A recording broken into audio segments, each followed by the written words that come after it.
Ankwaniriza omulungi atulaba Delta TV program ebitu bizibu nga bulijjo nze Nassali Lydia kukikwanjulira nga n'omulundi guno nga bwe twasuubiza nga twogera ku mbozi wadde nnyo ku mbozi za Daudi Mugema naye bwe twawadde tunyumya emboozi yakonya ku mwami gwendese olunaku olwaleero bwe tumanyi nga Dr. T manya gamalala sigamanya ajja kuba tubuulira naye nga ffe tumanyi nga Dr. T nawe omanyi nga Dr. T ali eyo naye tusinzidde ku mboozi eyo okunoonya Dr. T ono oba oli awo okwongera otuzibula okwongera okutubuulira tutegeere ebintu bineeno mu ngeri emu oba ki oba endala kujukizaamu katono nnyo omwami yali anyumya emboozi nagaa nti mmwe bwe natuuka okukola oluyimba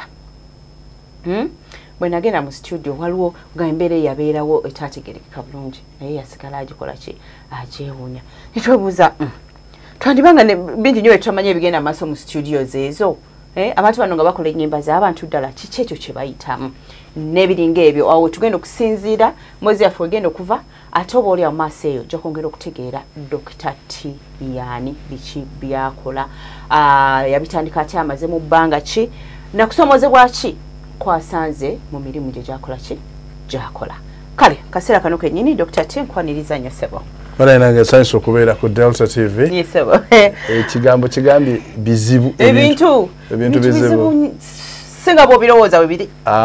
Kye kyandibadde ekigambo ekituufu singa bo birowooza naye ebintu biba bizibu yadde ebintu bisoomooza ndowooza ebintu bibaamu ebisoomooza nsanyusa nnyo amannya yenze Dr. T producer, singer, songwriter, producing a concert, music director, training n'abaana byonna vocals, instruments, okusingira ddala njagala nnyo ensi yange. Kati wano we tuli bw'ogamba omuntu tutuli mu studios baziyita batya wano? Muli mu Song Factory. Song Factory. So tukola music yenna wa buli kika era tubadde mulimu guno okumala emyaka egisukka mu 25. Oli mwami mulokole? Ndi mulokole nakkiriza Yesu okuba omulokozi wange. Mulimu obulamu bungi bayise emyaka ndoza gigenda mu 19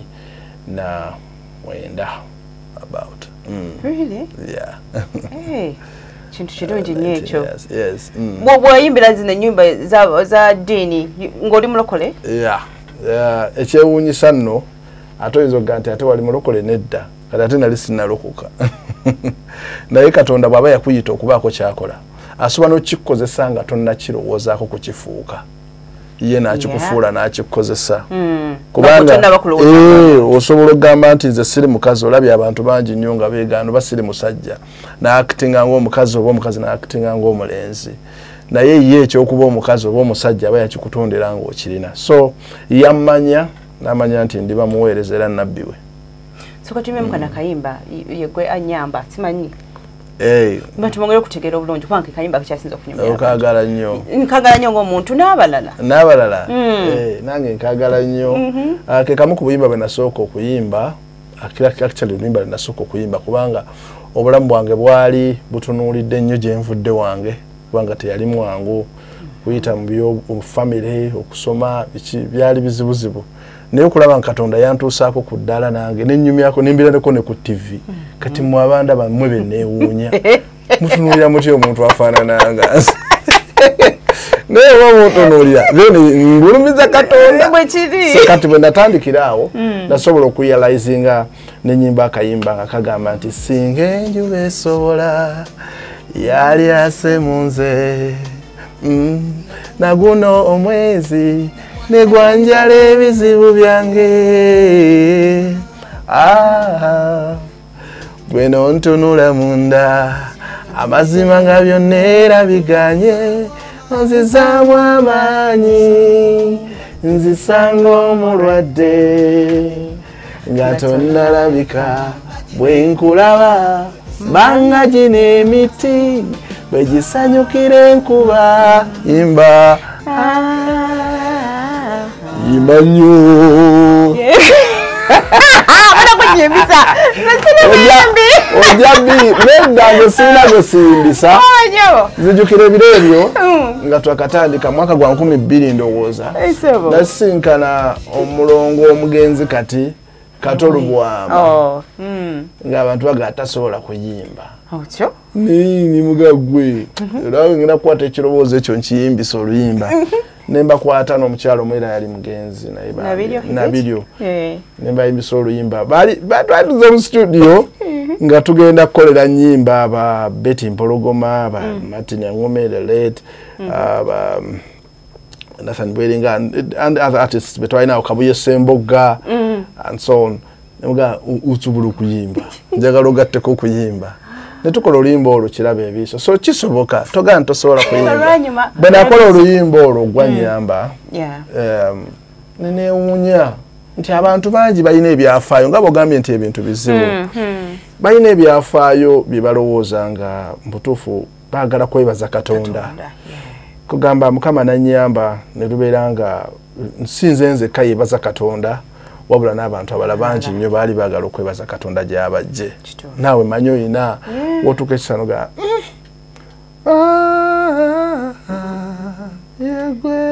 olaba woyise sibabadde wangu naye ng'osurvivinze mikwano gyo gye wabeeranga nagyo be wasoma nabo b'okuze nabo nga mu butuufu naye waba tebafudde olanga mu butuufu toyina gwe maanyi g'otaddewo mangi nnyo okuba ofuuse kyofuuse nga bo bali kye bali tewali kyomusasudde Katonda. Oluyimba olwo nensooka okwebaza Katonda nenkola n'ennyimba endala nga Kaaba Mpola. Kaaba Mpola wamugjawa? Kaaba Mpola oluyimba olwo lwalimu nalwera ebyafaayo. I can't get enough of that song. Because bwe nali mu mbeera gye nayitamu nategeera nga abantu tebasobola kuyamba okuleka Katonda yakuyambye. Era n'abakuyamba Katonda yabeera yabasobozesa webale nnyo tunatera okwatula obulokozi batala kwalo ekyo teri akyogera ekyo ekigambo si kya Luganda yabasobozesa si kya Luganda kirokole kigambo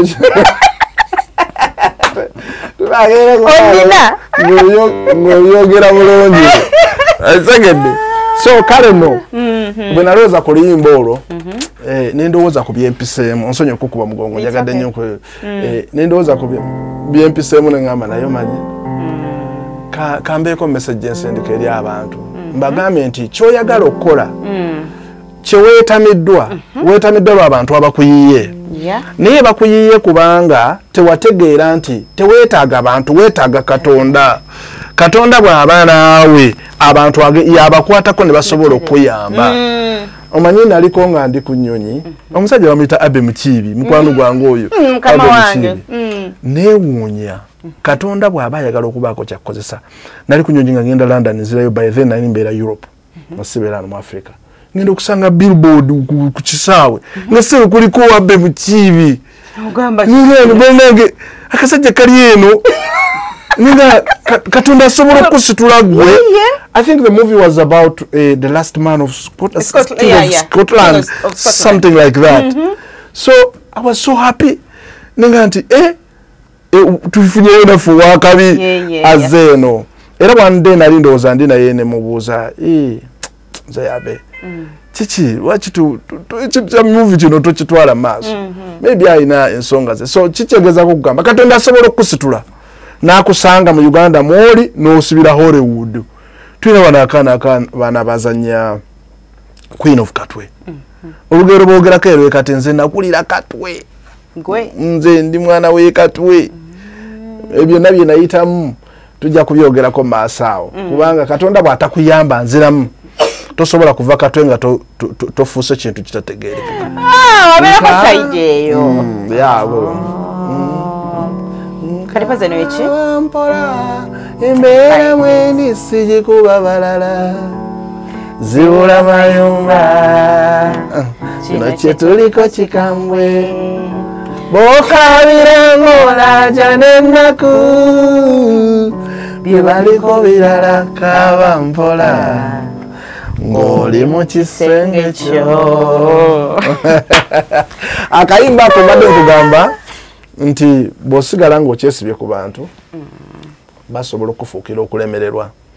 So tuli ku program agiyita ebintu bizibu amazima bizibu ekyo nakyo saagala kikwekerera bizibu senga Katonda takuyamba bibeera bizibu. So kakati bw'oba n'ekikutawaanya ngenda kugamba kaaba mpola ng'oli mu kisenge ekyo. Feno Bible etuyigiriza nti bw'oyagala okusaba Matayo sura 6 bw'oyagala okusaba gende manju kalawo olugiro osooke osabe kubanga ky'omala okusalawo kyo projectinga mu nsi. Bw'oba oli mutiitiizi era ogenda kasukira abantu butiitiizi. Bw'oba oli mumalirivu kubanga abantu bano babiri bw'oba sisinkana ng'osobola obbawula omuntu bw'ajja mu maaso go nga talina kyakulya waliwo asobola okugamba mpe emmere endye naye wabeerawo n'agamba mpe omulimu. Bombi enjala ebaluma naye buli omu alina engeri gy'asabamu ekintu yanjawulo. Asaba omulimu aba ayagala ebiseera by'omu maaso byonna aleme kuddamu kusabiriza ki mmere. Naye asaba emmere afaanana asaba ekyennyanja timpa ekyennyanja naye asaba eddobo aba ayagala agende yevubire. So bannayuganda okutwalizaamu oluyimba olwo lwali lukwata ku ekyo abantu tebagenda kukolera byonna by'oyagala. Katonda yakutonda ng'olimu amaanyi agasobola ofubutukamu ekintu. Nze nkimanyi teri atalina talent biraba ennyambala gy'oyamba this is also talent. Olina ekyenjawulo gwe tomanyi bw'olabika mu kamera. Omuwala omuto alina envi gwe tolaba nga kyanjawulo. That's a special thing. Omuntu asobola okuba ekifaananyi bakisenga ogenza omuntu nakuba ekifaananyi oli muwala mulungi ate ng'olina akaviiko tokakweka olina engeri gy'osalamu akaviiri toli jjajja naye ate olina ebikwatagana ne bajjajja. There's something special about you gwandaba just onafuna muntu kwevumbula oba akikuvumbulamu. So okwezula so wabaawo okwezula ekyo tukola mu mirimu gyaffe kuzuula. Tuzudde abantu tuzudde Bassemakula abamayinja abalutaaya abani bagigaba abawala abasofi nantongo banjira abani omuzuule kubanga ekyo bw'okimuzuulamu kigenda ne kiriisa abaana be n'akyusa ebyafaayo bya famire naye n'afuuka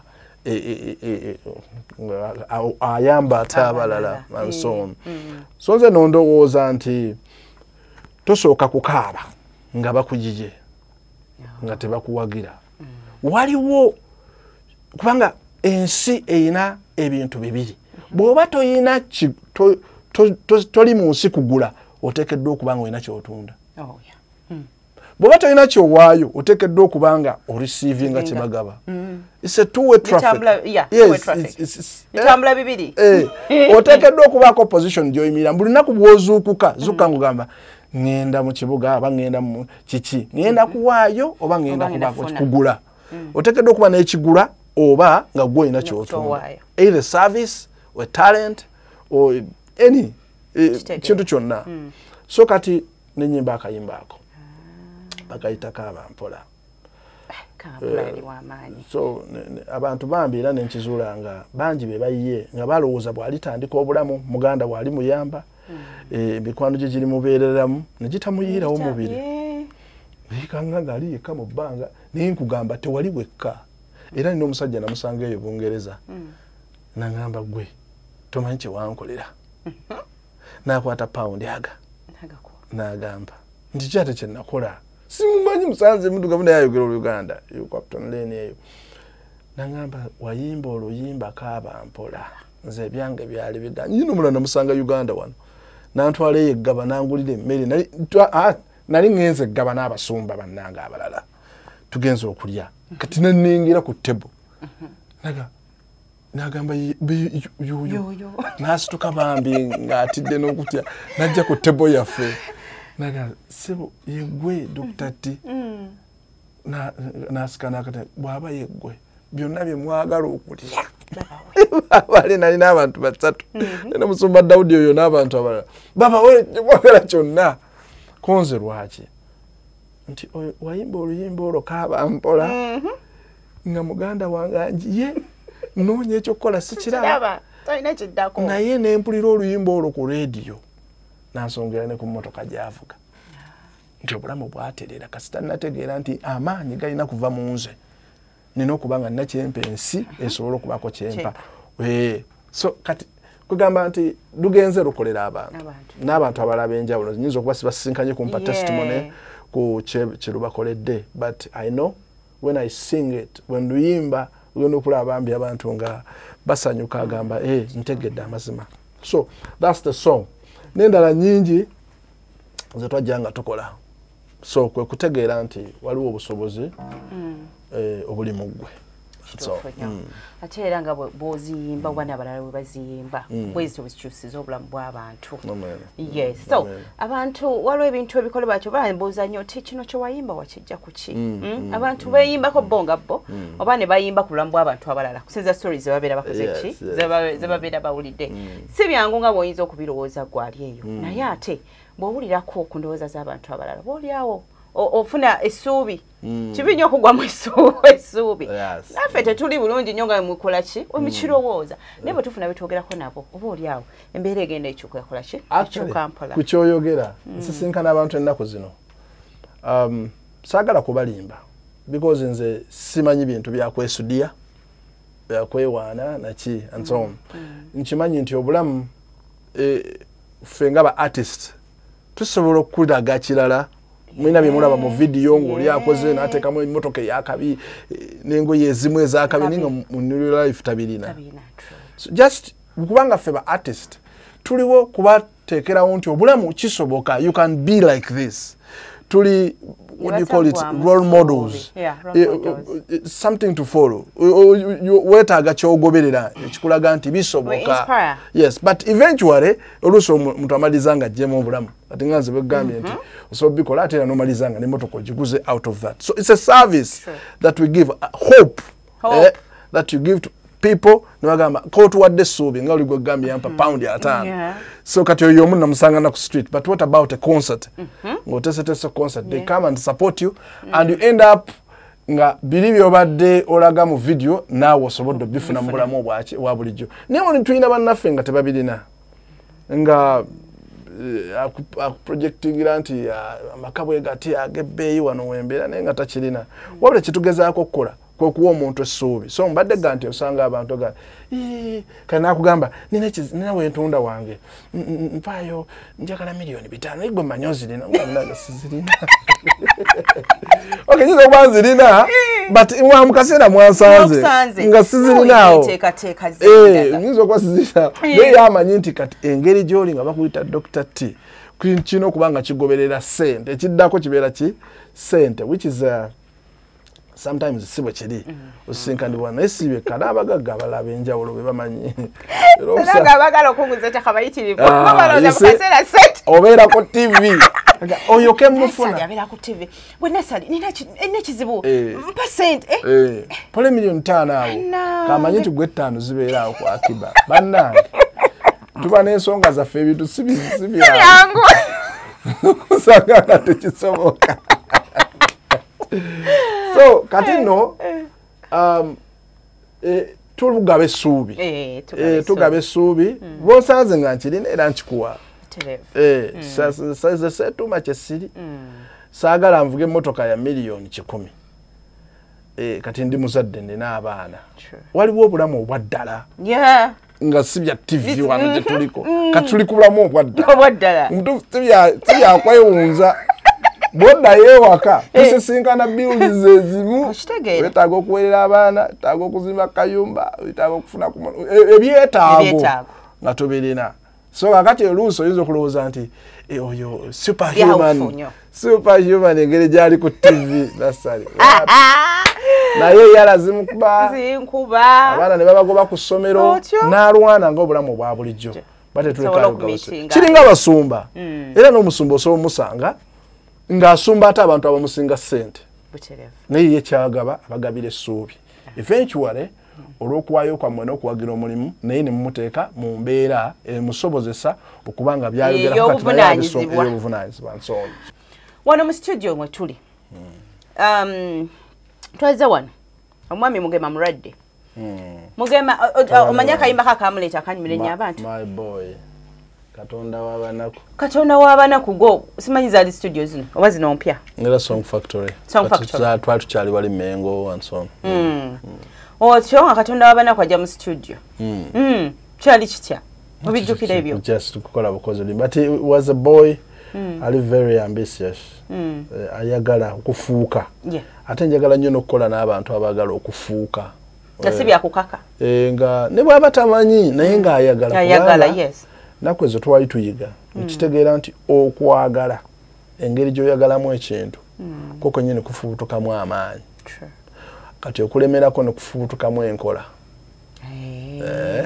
kwagala enkola kuleta amaanyi okulemerako ne kufubutukamu enkola ate enkola yeereeta obuwanguzi so muvubuka ayagala nnyo okuyimba yali anyumiza olugero ng'akyaliyo mukyala akuba bbulooka I think eyo Masaka ngamba akyakuba bbulooka bikinze nabeereyo nga mpuliriza ennyimba zaabwe because those young boys kugamba bajja nga agoberera ajja alabe kyasobola okukola naye bayise mu bibiina ebyenjawulo kunyigirizibwa na biki bibeeramu oluusi naye eventually nga bwe naggambye nga twogera kukaaba mpola tolowooza nti ebintu byangu mubeeramu byosinkana nga bijja kukalubiriza naki wano oyimbye bubi wali olowooza nti oyimba bulungi because nze teri ayimba nange nendowooza nti ajja kuyimba kale ne bwaba tamanyi nnyo era nsobola okumugyamu ekitisita ekiri nina okumugyamu ekitegeera kubanga kikugenderako erinnya lyange kati abaana ngaabo basanga olwedde olina profile reputation nga wetaaga bwagamba nti nakoze ne gundi basobera okubanga bamuterezeza ebisinga obungi so naye abantu bangi era boogera ku kusomoozebwa kusomozebwa yawada wa story nagamba nti mwezi bannaye kye nayitamu Dr. Cholumba alwagala nnyo naye olunaku olwo tuba tukola oluyimba bananga omusajja yalwala omusajja nange yanafuna ekisujja nitugamba nesitaani kyona alumye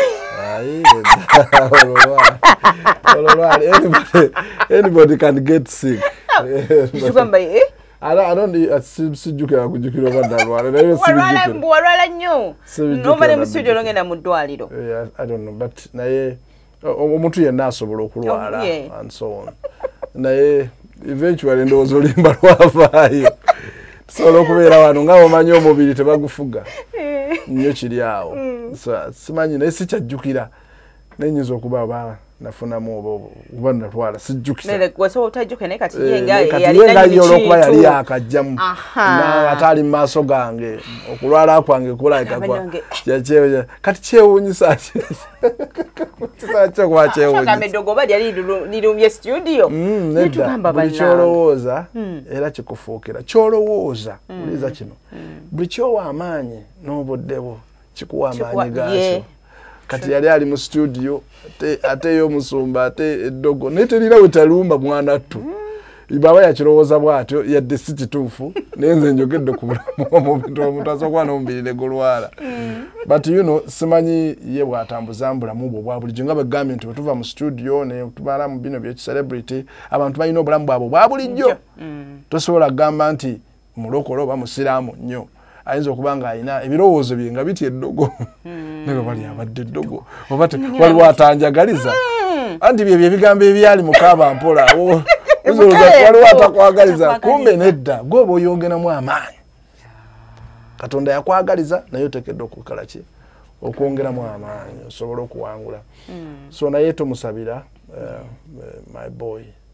David Mugema ebbanga lyomaze like mukola omulimu guno soko tuyikiremukko bintu ebibeera muno mu studios abantu bazze like bibeera bitya ekisookera ddala teri kitatawaanya kubanga abantu bosinkana obasinkana nga balina ebirowoozo obusobozi obw'enjawulo bava bakuzibwa mu ngeri ndala and so on ne babanga oluusi bafunye ssente lwesanga ng'oli omuze gwe gwamulemeramu embeera naye kyetukuumira mu mulimu guno ekimu ku byo kwekuuma ebyama by'abantu so nze ndowooza nti abantu bajja mu maaso gange babanga bazze wa taata maama abazaale maama wangeri ki asobola okwogera obunafu bw'omwana yewaddeyo mukuza so abamu bajja nga ddoboozi talina abamu najja nga alina bino bimutawaanya abamu alina ekirwadde abamu alina olutalo ne munne muna bamunyigiriza eri naga nange bako kyonkolera eri banjoga tebazi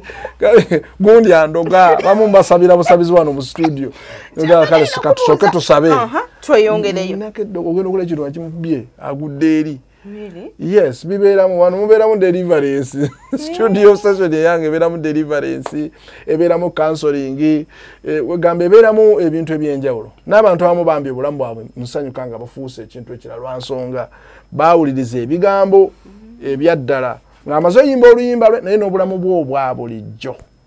Abakyala, abasajja, bavubuka genda okulaba bambi nga agamba nze kiwaŋŋamba nakigenderako.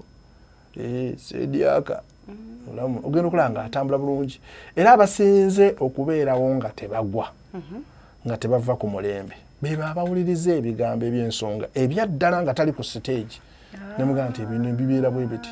I empower them okukola emirimu emirala kyenzize nga nkola emyaka 3 egiyise. So in life oyinza okuba nga ogenda kuba bulungi lwakuba olina b'otaasa. For example guno omulimu gwenkola nze siyimbye ennyimba nnyingi yadde ennyimbi naye ennyimba zensinza okukola kanyiŋŋambe nti ennyimba buli production gye baddemu oba okuwandiika 85% si zange z'abantu balala mbawandiikira mbaproducinga mbakolera ebintu ebyenjawulo. So kyetaagisa bw'obanga gwe weeremeredde osobola okuba nga watondebwa nga olina okusevinga abalala naawe okusobola okubeerawo ne bakufuukira security. Dr. Tiwanise nyimba nyingi. Luyimba kiroga nti bannange biseera nawandikiramu no oluyimba. Mayi wali kintu kyokola nayo n'obulyanga waliwo sho nange gye nkola ninga mu tuufu eno yo. At least esinze ku ndala. Naye zisinzeeko olw'ensonga bwe kineki. Nze nno nkoze ennyimba nyingi ate nga zonna ziri clear. Kubayimbi ab'enjawulo. Kati kyenkaluubiriza naye abalala bonna mbakodde basemakula abaani ba Cafe ba Morini ba Stasha ba Betty bangi bonna. Ani yawandika omukyala Betty Mpologoma? Betty Mpologoma mukyala wo? Yali mukyala wange. Mune mwawukana? Why? Obadde okina mu busibu? Bati ekikyala kirungi. Bana ekikyala kirungi. Kiyogera bulungi. Tatalina buzibu Mpologoma wange mumuveeko namulimba. Mpologoma. Kiyogera bulungi nkyagala. Omwana w'abantu omugambako ki? Talina buzibu. Naye kankubuliko ekyama kati. Ebintu ebimu birungi nga tebyeriraanye. Ekyo kituufu. Wamma okiwulidde kyenjogedde. Birungi nga tebyeriraanye. Ebintu ebimu birungi nga tebyeriraanye. Kubanga buli lwe byeriraana. Musoma the poles, the magnetic poles and and stuff. But waliwo ekintu ekimu nga zonna magnet naye nga buli omu ayagala kuleeta ate ekitakwatagana nga kirungi bwe mweyawula munayiteri nasobola okuyamba omulala. So sirina buzibu n'empologoma yange eyo because I brought her into this industry. Sanga kawala katobwe kati ne kagamba gwe osobola okubaako kyofuuka. Nezijukira baali abawala babiri omu baamitanga Saara simanyi gyali. Mutuufu Betty wandibadde ombuulira Saara gyali kubanga nababuuza ebibuuzo bino bibiri. Nababuuza lwaki oyagala okuyimba. Omu n'aŋŋamba nze njagala kuyimba bammanye. Ate omulala n'agamba nze njagala kuyimba nfune ssente. Neŋŋamba ayagala ssente gamba toliyimba. Lwa nsonga okufuna ssente kiva mu kukumanya. If you're not ready to give a service, ssente ziwuliriza kuweereza. Bw'otoba muweereza tezisobola kujja okitegeera.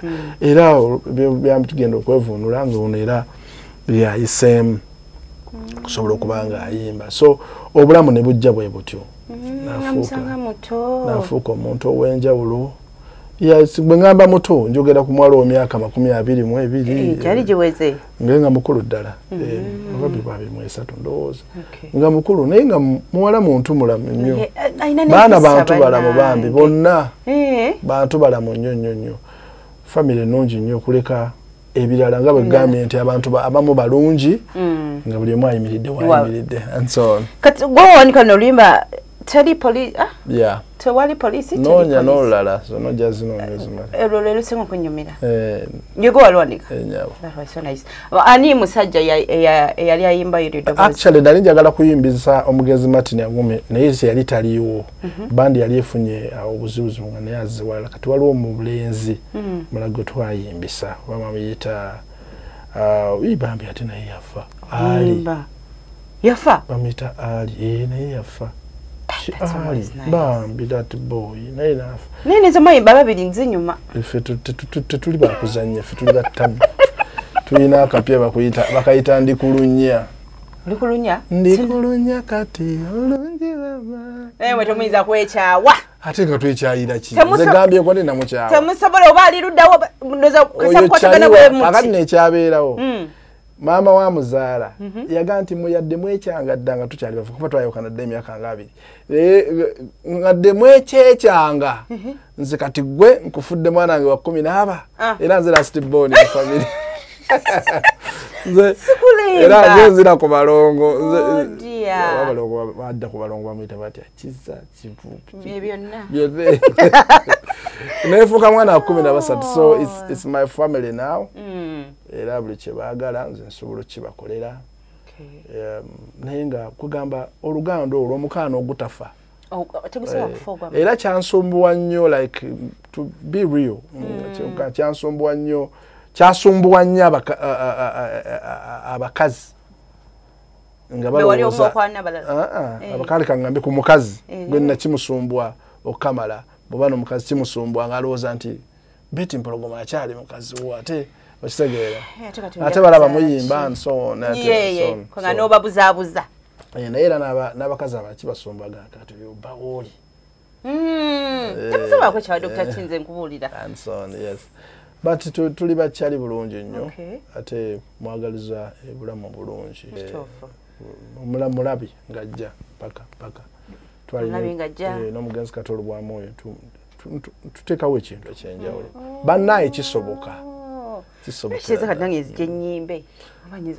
ate tebunnakeerewa otandika naye okukakana ng'okoze ekirungi ekintu ekyenjawulo mu kuwandika kuno waliwo oluyimba ng'oluguza omuntu osooka kulutunuulira nti luno luyinza okukola nduteeka ku ssente bwe ziti oba olwo sente zoga nti zo ziri fixed Dr. Tiwa abawandiisa oluyimba lwa ssente bwe ziti Katonda talina kyatonda n'agamba nti si kya mugaso ekirabo tosooka kyekkererezaamu nti buli ekikufulumamu kifulumye ng'omanyi nti kigenda kugasa so sirina luyimba lwempa maanyi matono nti oba kubanga tekiriiko nti oba nduwadde already nga sita oba nga atandika bwe mba nkuwa oluyimba nkuwa nga njagala lukusitule lukujje ku ddaala erimu lukutwale ku ddala so buli ekifubutuka mu nze mba njagala kutonda mba njagala kubaako kyenkutondamu okuva ku ddaala eri oba wansi oba nkikuwa kyo neewaayo nzenna nkwewa nzenna so engeri gye sirowooza nti musa engeri gye mpricingamu atandika tekinganda kubanga kyekimu kyempricingamu naali waggulu katozibanga sente mmeka kisinziira kubanga ebyensi eno kutegeeragana so nga njagala naye sisobola konze letayo miliyoni 3 letayo miliyoni 1 oba tompa kubanga ezimu abantu omuyimbi n'omulaba noganka kati alina eddoboozi katumukwateko muwa oluyimba bwe twatandika omusa emyaka 10 nga kyenkola bonna ezo z'owaana ennyimba zoyogerako tebaasasula nze nakikola nga jangu oyimbe jantuyimbe tukole bwotutya and so on abantu nobandikusiimye ng'okyaliwo nedda tutalinda simanyi biki ekyo nakyo teweekooya nakyo abantu baba kusiima tebamala bagamba naye ekyomukisa kyennina ekinkuumye nga ndi positive okuviira ddala munda munze nkimanyi siweereza bantu empeera esinga okuba ey'omugaso eri mukono gwa Katonda wange yantonda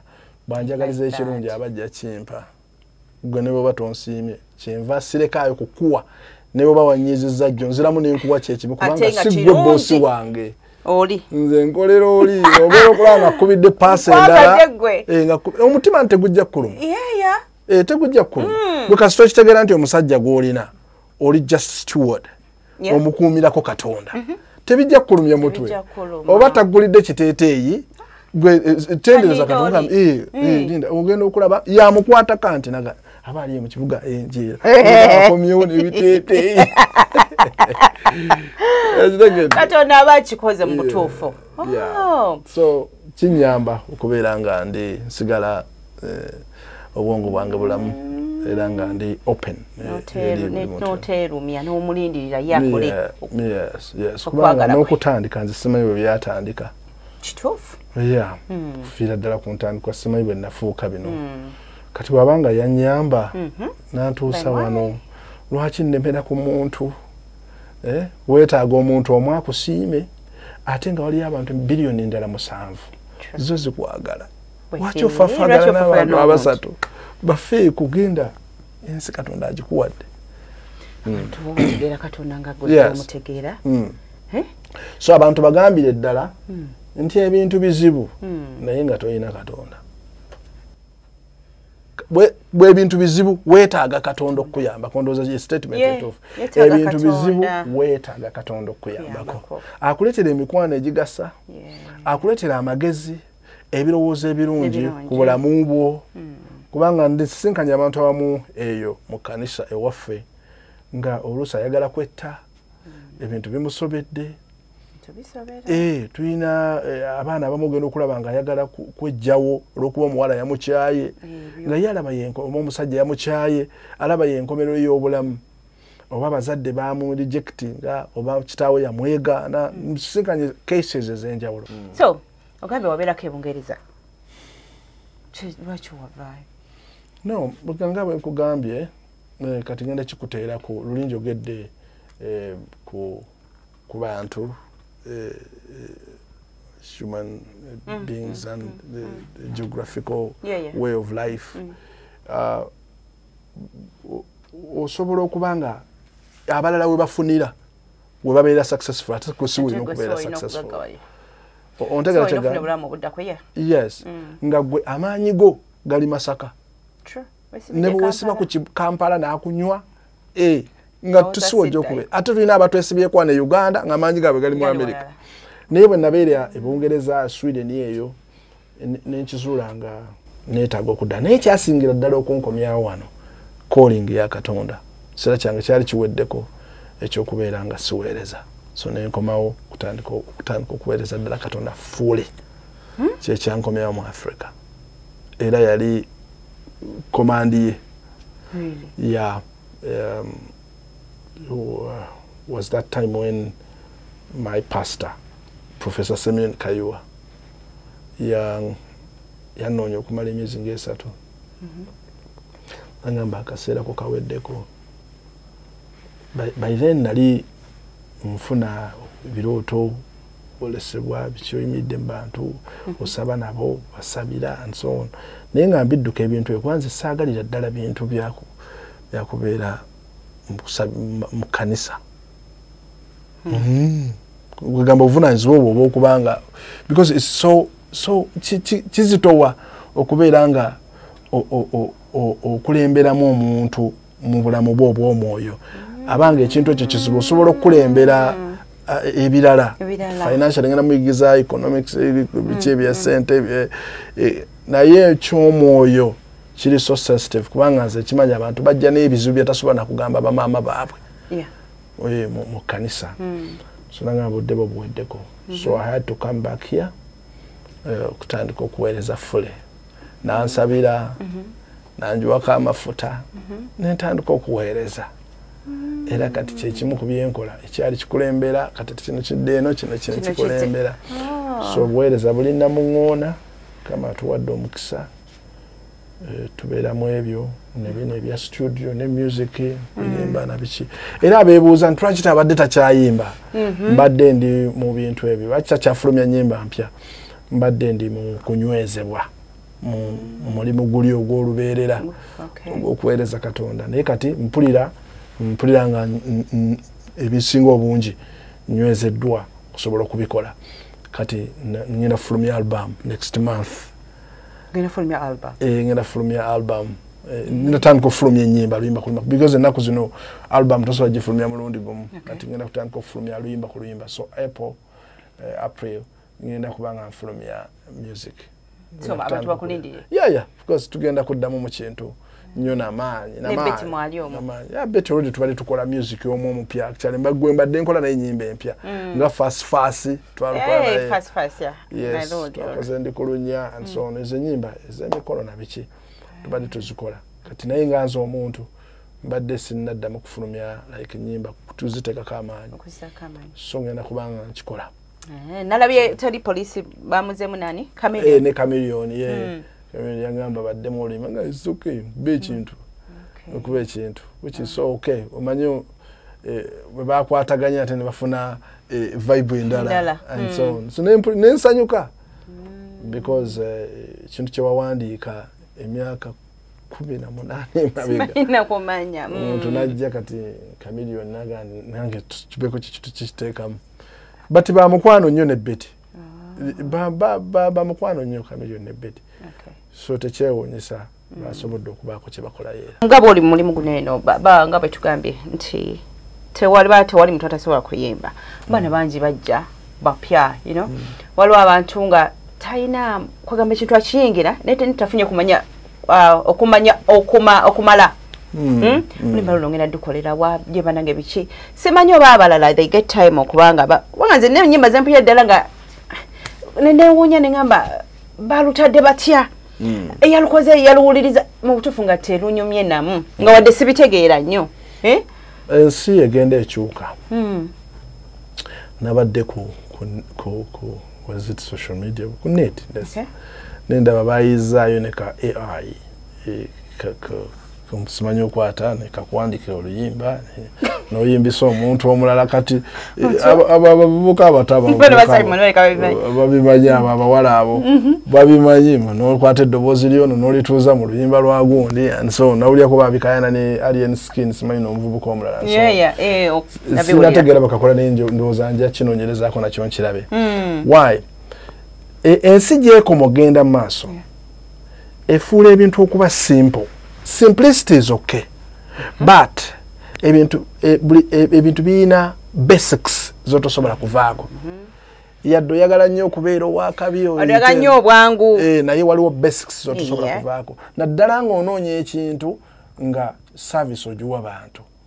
Yadde oyagala okufumba ebyangungu yadde ofumba omutokoto naye naawe guyinza okuba guwoomera ggwe. Olina okumeka sure nti bwemba ngenda guwa neighbor ddala neighbor gumuwoomera osegera. So the same applies to our music today. Nti abaana bagenda mu studio ne bakwata technology gwe tukozesa n'abeera nga ya dominatinze 80% ng'oli si yayimba ddoboozi lye wabula balitaddemu autotune bamukanisa ayimba kigambo ku kigambo tasobola kuyimba verse. Kakati ogenda okwesanga nga the naturality okuyiiya okw'omuntu kukendedde. Ensi eno tegenda kusobola kuba bulungi ng'efugibwa technology. Omuntu tosobola mwenkana. Ekintu ekiva mu muntu kiba n'engeri ey'enjawulo. For example, bwe tukola concerts nga ziri live. Era owuliranga senga omuntu aba akoze rehearsals kati bentendeka abamu tukola concerts enene mu Serena ezo. Omuntu bw'ayimba live bw'aba abadde teyakikolanga bulijjo olaba nga atagalira ku stage nga kigaana akwata microphone eddoboozi lirina kuvaayo nga liraga nti liri wayimba likwataganirirwa nalino. So ekireetera obuzibu obwo kwe kubanga abantu balowooza nti bannayuganda basiru batwala buli kimu, but bannayuganda bavaako ku mulembe guli nabo bawulira kati bingi. Okumuwa ekikyo kiyitewo oteekeddwa okubanga kirimu ekyenjawulo ekisinga ku kyomu Nigeria, ku kyomu America, ku kyomu ki. For example, take an example of our movie industry today. Ndi movie writer actually. N'okuzizannya and producing. Naye bwe tuba tuproducinga kye tuyita movies wano abantu abamu bakyazannya drama nga muyita movies. Tosobola byawula lwansonga soli byo. So kakati okuyimba era kye tukola kati ffe ojja ne tukutendeka nti oddoboozi lyo lisobola kuyimba kika kya music bwati ayinza okuba nga yayimbye bubi lwa nsonga ayimbye style etaliiye ne bamukubira ebyumba nga tebitula mu ddoboozi lye nga yeetaaga kuyimba bwati olabye nnyo abayimbi bangi for example nga babadde bayimbi bakadongo kamu nayagala ayimbeyo ku luyimba olwaraga nga tebikwatagana lwa nsonga tekituula mu ddoboozi lye chanting eri ebeera the rhythms na biki nga tekikwatagana na busobozi bwe nga yeetaaga tokitraining ennyo but there are people abatandika nga ne bamukubira engoma neetuulamu naye nga n'ogeza omukwaso microphone ayimba oluyimba lwa Dr. Tigwa Nyamba oba omusebose oitegeera nga obusobozi bwebo kwegamba kwe kubanga omuwadde ekidongo ekikwatagana n'obusobozi bwe n'oluyimba mu style era ekwatagana n'obuki n'obusobozi bwe that combination bw'ogenda wa producer atamanyi ekyo tajja kikolera yakuba bukubi bidongo bye nagayimba n'omuwa ssente because it was about money but for me ntunuulira career saagala otuuke eyo oyogere ku linnya lyange profile egenda that's it. Okay nga tumayiza ne Dr. T tubalina amawulire agagenda mu maaso g'abasumba bakwata abaana abasumba bafusa abasumba ne twebuuza bannange bana baba training babayita bata like nga pastor spiritual fathers spiritual fathers anti like tebababuulira kiki kyakola tusobeddwa simanyi nnyo naye kino kyemmanyi kansooke nkyogere ku side eno nga tumaliriza munda mu ggwe musobola okuvaamu omwana nga musumba omulala nga musamize naye nga bonna ggwe bakola ki bayonka amabeere ge gaki taata y'omu naye embala ne basisinkana emyoyo gyabwe ennewulyayo yabwe neekyuka ne batandika okukola birala kati njagala osooka ojje blame okugiteeka kuba spiritual fathers because omwana bw'ava awaka n'afuluma atandika oluusi okwekisasayizinga by'obadde omugaana ng'ate ye byawuliranga bye bimuwanguza ayagala abitestinge kwalabe sina kyokka nga ye awulira ye bye bimuwanguza kakati ate era bwe nzira ku kyabasumba omanyi omuntu omu bw'akola ekintu ensi yonna si bannayuganda bonna ekyokubiri omuntu yenna aweereddwa omukisa okulondawo ekimukolera there are situations ezisobola tusisinkana ng'ozirimu era siwagirira ddala muntu agira omwana omuto that is one ekyokubiri guba mutima mubi okumanya nti olina ekirwadde ate ne bwe yandibadde muntu mukulu va ku mwana omuto kati omwana omuto tumwogerako olwokuba obulamu bwe bonna kati obusiranyiza naye ne bwaba muntu mukulu n'asisinkana omuntu nga ggwe emyaka 23 era kiba tekikola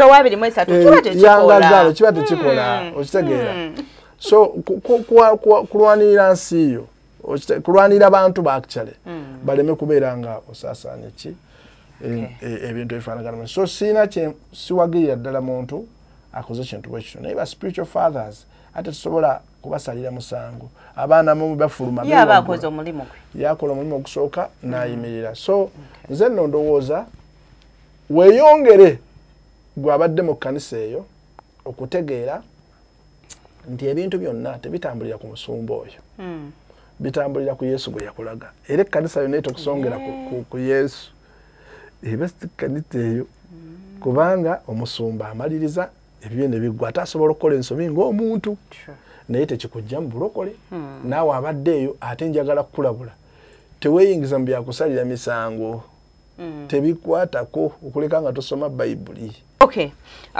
byowulidde bya Dr. T bananga bali makanisa tuwulirize like simusumba nabo bakola ensobi nga kinga abantu naye era tongere kivumirira mu abakola ki mu abakikola nze nasali byowulidde obiwulidde yoyo Dr. T byonna byobadde oyagala okumanya kansumye nti atuyisizaamuko oba kitegeera bwe tuliba tumwagadde tunamweyongeza akauka pati akaddako baagala nnyo Dr. TV maanyi muli bamaanyi nnyo Katonda abanjagalire mbasabidde omukisa amina mugende maaso n'obulamu teweerabira teriyo kyojja kusobola kukola kuleka Katonda akuyambe baliko birala kaba mpola mugambye akabe mpola I like that song.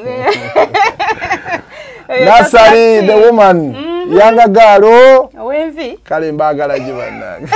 Nasari forever.